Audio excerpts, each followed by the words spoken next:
إن الذين سبقت لهم منا الحسنى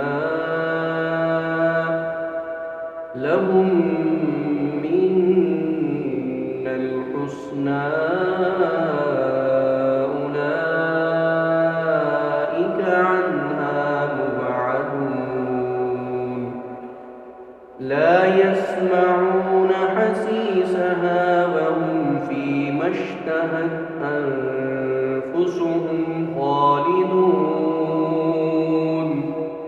لا يحزنهم الفزع الأكبر وتتلقاهم الملائكة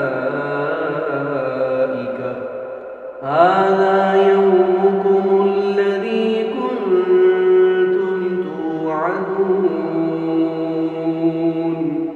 يوم نطوي السماء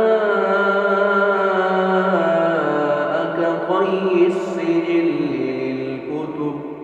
كما بدأنا أول خلق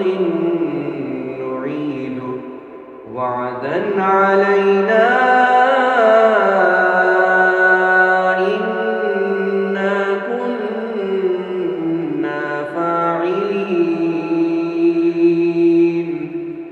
ولقد كتبنا في الزبور من بعد الذكر أن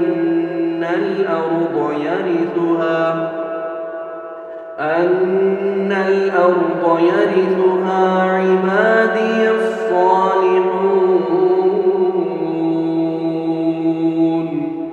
إن في هذا لبلاغا لقوم عابدين وما أرسلناك إلا رحمة للعالمين